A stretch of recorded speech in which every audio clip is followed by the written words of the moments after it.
Hey everybody, welcome back to Record-ology Live, UK edition.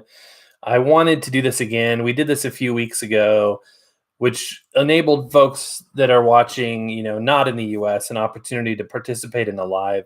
And I think it was fun. So I thought we'd do it again on this beautiful Saturday morning here in sunny Denver, Colorado.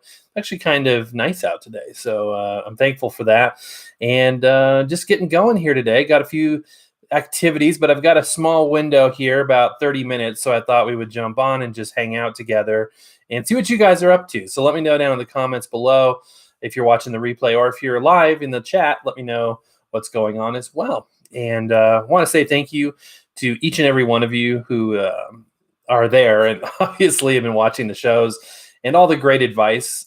Got some great advice on the Glenburn record changer on last night's show, and it was an amazing thing. Although it kind of cracks me up, I can tell who doesn't watch till the end, because sometimes somebody will point something out to me that I literally just said, or they'll say something that I literally covered explicitly. But anyway, to the true friends out there, just kidding, you guys are all true friends. But seriously, we had a good time. I thought it was fun. I couldn't believe that thing grabbed the cotton off of that Q-tip and sucked it in. I was like, what? So it wasn't. I actually cursed as a reflex, and I had to edit. That's why there was an awkward cut there. So anyway, what are you guys doing? Give me a shout. I got 10 people in here so far. That's great. Hit me up in the chat or in the live chat here and let me know where you're watching from. Say hi. I always like to keep this interactive. So if you guys got questions, comments, or whatever, I want to know. So let me know, and I'll let you know what else I'm working on too. I've always got things, in various stages of development. But this morning, the dog had to be at the groomers. Kiki had to be at the groomers early. So for a Saturday, I was 7:30, but it's early for a Saturday for me. So we got some coffee, and yeah. So we're gonna do got a FaceTime coming up with some family here shortly. So until then, I'm free. It's going to be kind of a busy day. So I am doing something tonight that is an interesting thing. I've done it once before. But I don't know if the chat's working. Somebody say something in the chat, would you please? Because I'm not getting any chats. Okay, cool. The old Dirty 33. Watching for the US, and that's cool. This is for anybody, but I figured if anybody's in the UK, they could see it too. So what weird thing am I doing tonight? Stay tuned and I'll tell you. Zach says hi. Okay, cool. So you guys are seeing it. I just want to live today. So watching from the UK, yes, and that's what we're doing. Hello from Greece. Yeah, for anybody that's the usual. I like to do these every once in a while. So, yeah. So we're just chilling out here. I got, so many projects to do today. Actually, I can't wait to tell you about it over the next few days. But so always got things in the hopper, which is the way I like it. I like the chaos. I like things to be happening. You know what I mean? I don't like it to be dull or boring. I like fun stuff. So if there's something cool to do, if there's something to look forward to, if there's a project, I want to be a part of it. Let me see. What are some things I can share that I'm working on? I know some folks were bummed I didn't get the Nakamichi, and I know it was a blood you could just wipe it off. And if it was like a dragon, I would have, removed fused on body parts if I had to get to that thing, because that's like my dream deck. It was more of an excuse than anything. But here's the thing. Okay, the BX1, it was overpriced because those should be like 20 to 30, and that was like 50.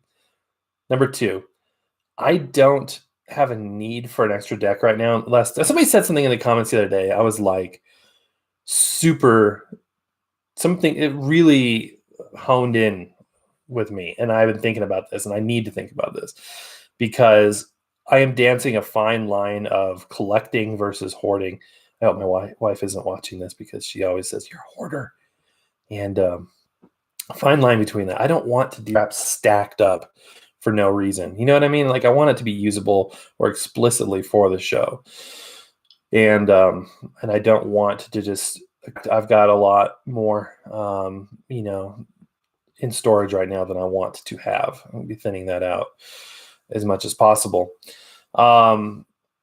So he said to me in the comments, I don't know who it was that said it. They're like, you, um, if I go into a store and I see a deck, I try as hard as I can to leave it there. And that's the other. My way of thinking was, I'm going to try as hard as I can to figure out a reason to get it. He's like, no, just try as hard as you can to leave it, unless it's a 3-head deck. I would snap that up. I don't have one of those yet. Or if it's something ultra special, if it's a Nakamichi Dragon, you're going to pick it up. Or one of the. I like the Nakamichi. I don't know if it's a 300 something 300 where the tape comes out and then rotates around for the auto reverse. That's awesome too. See, something like that that's super unique. So anyway, and then it was silver, and I don't, as you know, I like the black components. I prefer that. I grew up in the 90s, as a teenager, my formidable years. So when I'm looking at electronics and thinking about electronics, I just prefer that. I know Tecmo loves silver brushed aluminum, and I think that's fine too. If I found the right deck and it was that, I wouldn't mind. But with the Nakamichi, as I'm thinking about it and I'm kind of weighing things, I'm like, it's not even. I know there's a black version of it, which I think looks a lot better. And this was silver, and since it was like 1981, 82, something like that, it was the plastic was yellowing and stuff, and I'm just like, it was a 2-head also. It wasn't a 3-head, so it wasn't pushing the right buttons for me to say. Although it was a Nakamichi, I was like, I can't believe I found a Nakamichi in the wild. That's probably the last time ever. But anyway, greetings from the UK. Welcome in, guys. In the beginning, I thought the Nakamichi thing was an April Fool's. Some people are like, what are you talking about? Wipe it off, you big dummy. Any favorite Gorillaz song? I don't have a favorite Gorillaz song. He says, I hoard CDs at the moment. CDs are great because they're cheap. Mr. Lundell's Groovy Movies. Hey, welcome in. Welcome into everybody. So glad you're here. We're just going to hang out. So what am I doing tonight that is interesting? Stay tuned. I will drop that information here shortly. So anyway, but I was so focused on the Nakamichi. I literally, because we were up there for an appointment, and what I ended up doing was I went and looked at all this stuff, and then I went back to the car to decompress and think about it, do a little research on eBay and stuff and online. And I totally forgot that I had seen a Technics 16-band EQ, and that would have been perfect. Because right now, the only sound shaping I have is on the speakers. The Persona speakers have bass and treble adjust. That's it. Everything else is I'm kind of at the mercy of the mix, which honestly, I'm not a big EQ person. Like if I'm listening to like Apple Music, which is my typical digital music source, I don't go into my phone and change the presets. And I used to, in my younger days, do the bass boost on everything. But and I know your ears change as you age. I usually leave the EQ completely flat. I'm like, I just want to hear what the engineer EQ'd in the studio. You know what I mean? How was it mixed? So that being said, it would be kind of cool to have that sound shaping capability. It was $16 too for a Technics thing. So I was like, anyway, I'd forgotten about it because I was obsessing about the Nakamichi so much, and I was texting friends, and they were giving me advice, and I know, why is it such a big deal, right? All right, let's see what else we got here.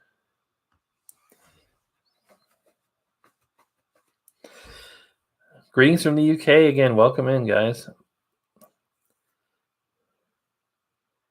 Plastic on my cassette deck is yellowed, but I think it suits it. How many original master recording vinyls do you have? Meaning that they are pressed from the master disc, like the Matrix, or they explicitly say that on vinyl. I am not sure. I've got a few DMM discs, which I think is a cool thing. In fact, that Patsy Cline one you guys sent me was a DMM, which I was researching that. I was like, and again, this whole channel has been about, it's me learning. You're here, we're hanging out, we're learning together. I'm not, or you're probably just teaching and I'm learning, but it's kind of the opposite. You usually go to a YouTube channel to learn something, which I try to impart what I do know, but really what I'm doing is experimenting, and you're watching me learn, which is kind of backwards, but that's all right. I'm kind of a backwards guy. But the DMM was interesting when I was learning about that. I thought it was cool because I guess mastering the record onto a copper disc from the original source. So if it's a tape recording, which it usually is, being mastered onto a instead of like lacquer, which would be like a lacquer coated glass acetate or something like that, glass disc.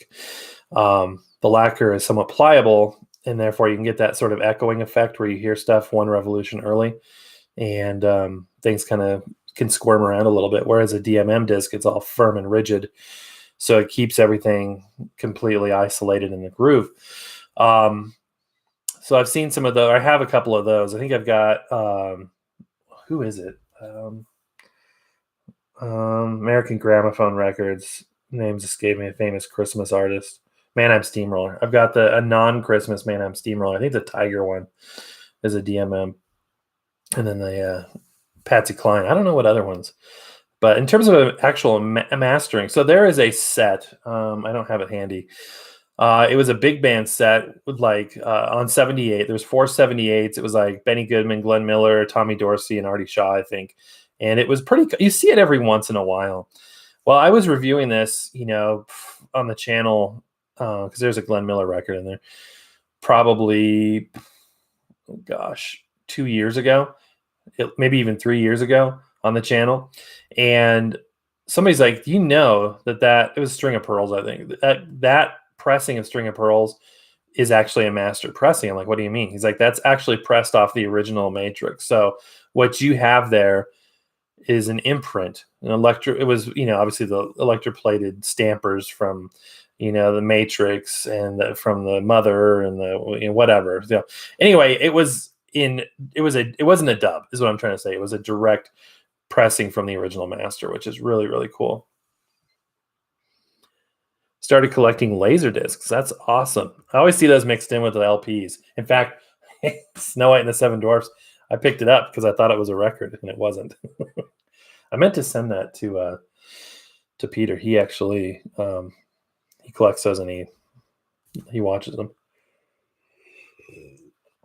The whole concept of a Laserdisc is amazing to me. When I was in film school, that's what we would watch our movies on when we would study them. And I remember them saying about how it was kind of kludgy.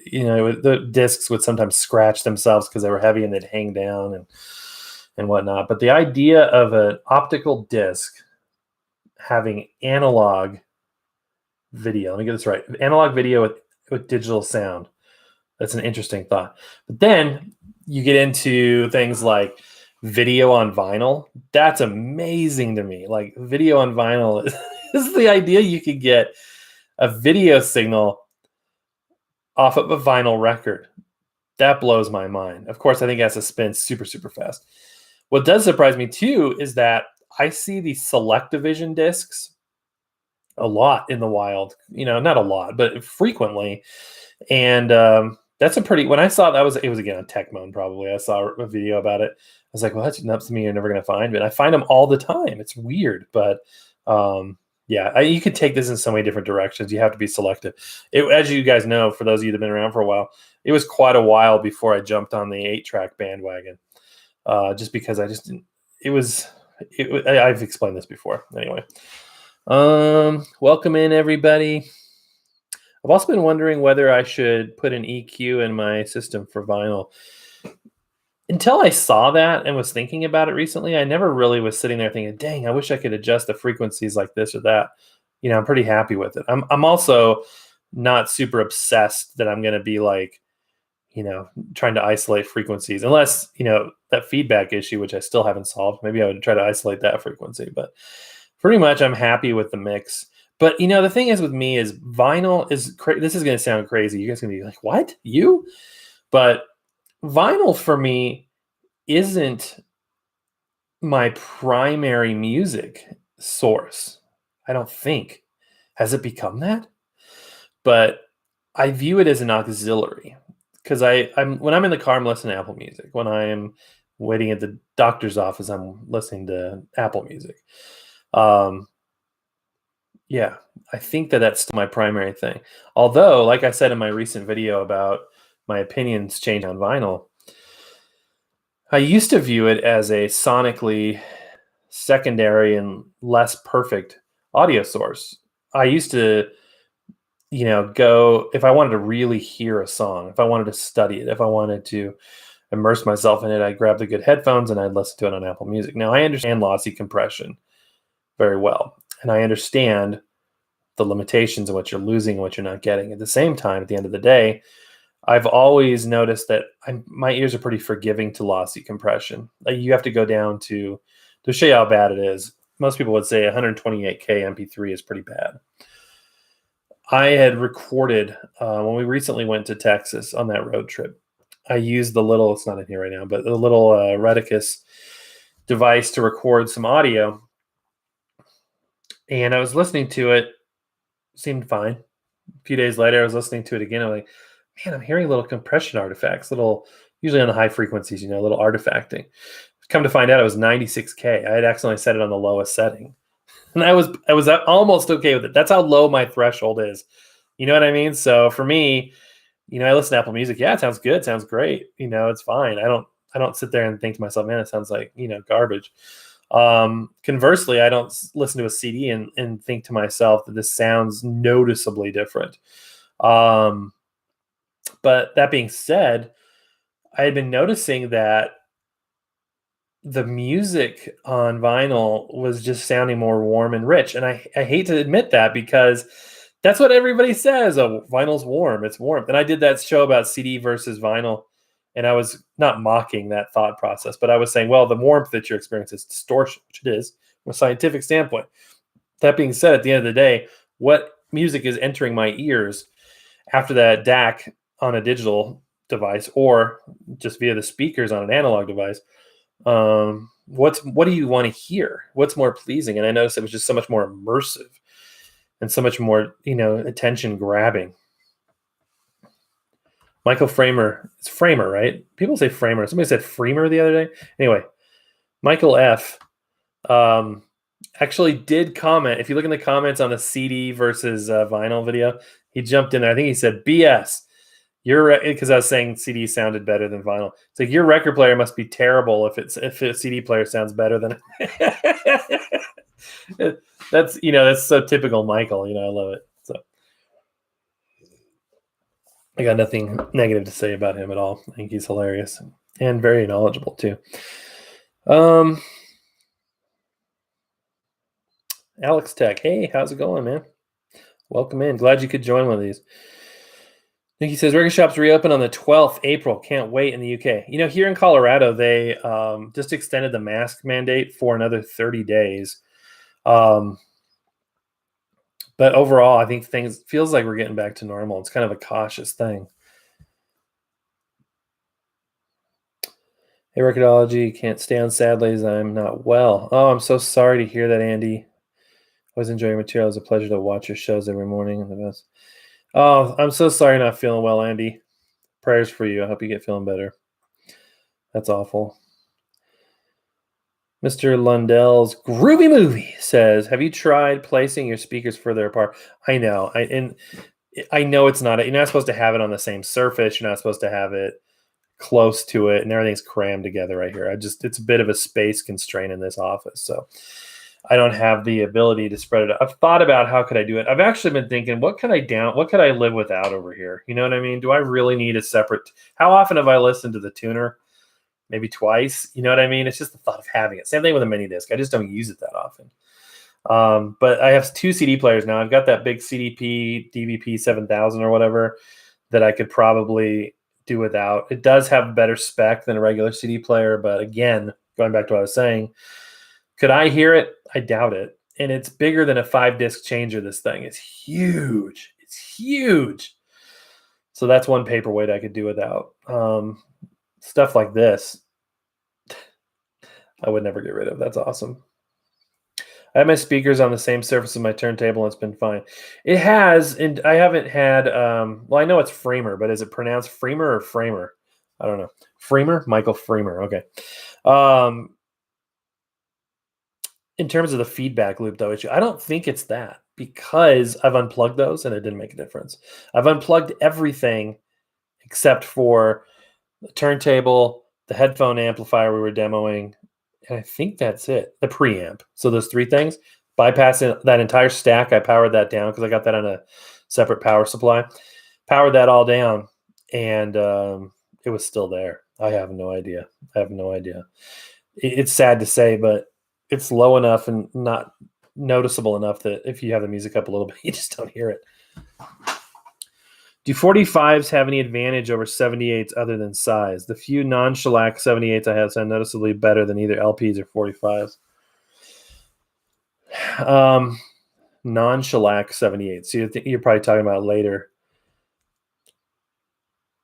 It's tough to say based on just size, because it really depends on that modulation. If it's a 45 that is a non-EP 45 and the grooves have plenty of room, then it's going to probably sound better than one that is crammed in together.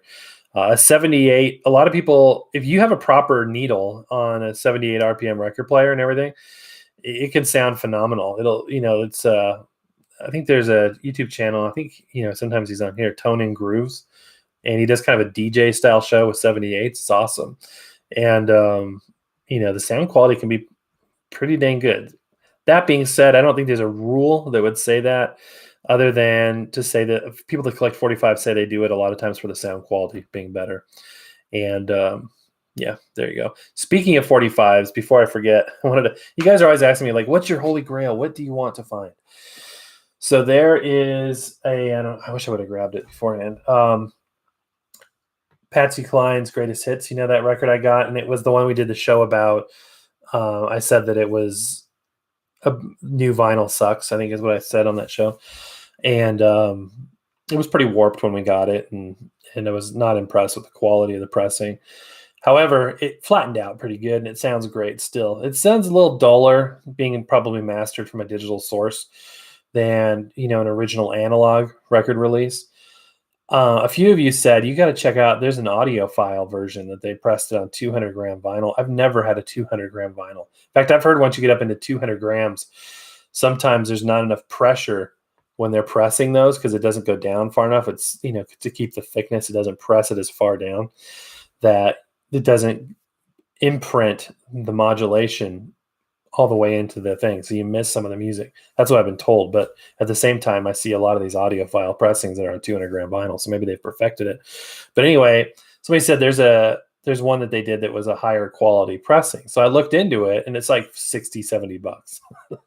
And I was like, this is cool. This is really, really cool. I did not get it.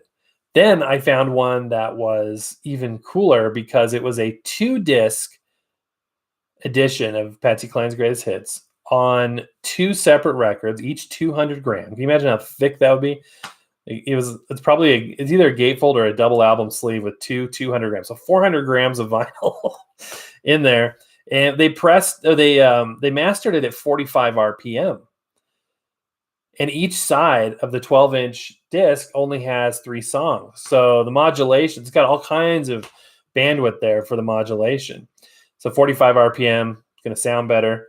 It goes faster. There's more media. And because of the fact it's not crammed in there edge to edge, you've got a lot of room. So there's a lot of room for that full sound spectrum to be replaced or to be replicated. And then to top it off, they mastered it from studio tapes, and they bypassed the board. So what they did is they actually took the master tapes from the studio, and I'll get to why that surprises me in a minute, and they fed it directly into the lathe, bypassing the board. So they didn't even master it. They didn't even mix it. They literally just took the studio tapes, studio recorder, and line into the lathe and let it go. So it says on there, you are listening to the studio tapes. There is nothing, no coloring added to it whatsoever. $54, I think, for this set. I really want to get a hold of that. It's sold out at a couple different places, but I would love. That's my holy grail record right now. That's my holy grail record. I'd also like to find the other 2 Patsy Cline albums, the original self-titled one, the original copy of her second album, Showcase, and there's a different album cover on the original. It's got like 3 rectangles in the middle. And then I'd like to find her last album, Sentimentally Yours. So really cool stuff. I've been really into that lately, into Patsy Cline music. On Apple Music, they've got this, if copy of the CD that was released in '97, where she performed at Cimarron Ballroom in Oklahoma City, and which is no longer standing. It was a cool old school ballroom for big bands and whatnot. Anyway, she performed there right after a car wreck, so I guess she was still on crutches and stuff, and you know, scarred up and maybe wearing a wig and whatnot. And she, the recording is pretty rough. They'd given her a tape copy, and she put it down in the in her basement. And is she on already? Oh, okay. She hid this tape copy down in her basement and then forgot about it. And then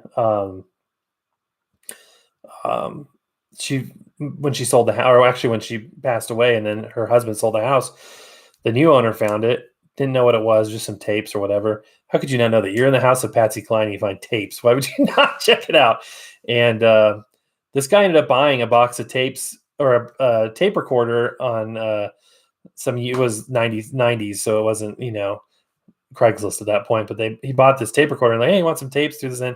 Come to find out, it's a one remaining copy of this concert, which you can listen to online.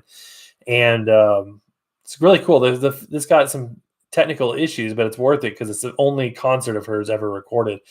And the band, you think Patsy Cline, it's just country or whatever, but the band, it was a house band for the Cimarron Ballroom, was kind of jazzy. They had like clarinets and stuff. It was weird, but I really liked it. I really, really liked it. Let me know what your Holy Grail record is, what you're looking for right now. Oh, yeah, and then the last thing before I forget it. So it says it's mastered from the original studio tape. Well, I have read that Patsy Cline's studio tapes burned down in the 2008 Universal fire, like everybody else's, which I don't know if you guys know this or not, but that fire started because a guy was using a torch, like a butane torch, to melt tar on the bottom of roofing shingles on the Back to the Future set at Universal Studios, literally the clock tower area right there. And I think it was a building just to the right of the clock tower. And in all of their wisdom, Universal had their music vault with all this UMG material, like priceless. I mean, we're talking every artist you've ever heard of, like 95% of the world's music masters. Thank God they've been digitized already at that point because they burned to the ground. Anyway, he's using a butane torch and putting on these shingles on the roof of this set. And anyway, it starts a fire and burns everything down. So that happened in 2008, but they're still just now telling us, all the artists, that the music was lost in that fire. And anyway, hers was some of it, one of it. So how are you doing a studio master, unless it was a dub? You know what I mean? There was different tape dubs, and that record is really mastered off that dub. Okay, that's enough of that. How do you hold your records on the wall? Tacks, and I'm not even joking. I have those suckers tacked on there. I don't even care. These are mostly thrift store records, and I do not mind a little pinhole. I just tack them on there, and when I'm done, I, paint over it, and it's like it never happened. Yeah, I know. It's not a posh situation. It's not a posh situation. Let's see here. All right, guys, I think I'm going to wrap it up. I just wanted to hang with you for a little bit, expecting a call here. I'm a family member. I want to be a part of that. It's a FaceTime. I see Pizza Boy says, I live in a small apartment and I have 3 turntables, 3 cassette decks, 1 reel-to-reel CD player. Well, at least you have plenty of entertainment, that's for sure. They're huge, more done short. Wow. Hello from Cannock in the UK. Really enjoy your videos. Welcome in. Welcome in. Andreas says, hi there. The advantage vinyl has, the music is uncompressed. Not as in for smaller file size, but in full dynamic range. Almost all music on CD is compressed to death. My Holy Grail at the moment is Led Zeppelin 3. I had that CD. My Holy Grail is 2009 pressing of Neil Young's Harvest. I love how everybody's got their own thing. I think that's really, really cool. All right, you guys. I'm going to wrap it up here in a minute. I just want to say thank you. If you didn't get a chance to watch this live and you're watching the replay, let me know down in the comments below any thoughts that you have. I'll be reading those as well. And I just want you to know that I appreciate each and every one of you. You guys are awesome. And I got some cool content for you. I'll do a regular show today as well. I just wanted to jump on today and say hi. So I hope you're doing well wherever you are. And hope, as things get back to normal, just, take care of each other out there. And, I keep hearing people say, don't quite let your guard down yet. And it's hard to remember that because if you're like me, you just want to run screaming and, wildly into the world and do things it used to do. One of the things I miss doing so much is swimming. I used to swim it almost every day, do laps, and, I haven't been in a pool in over a year, and I really want to do that. So it's kind of my goal to do that. But all right, guys, I'm going to let you go for now. Thank you so very much. God bless you all. Happy record hunting, and we will see you tomorrow.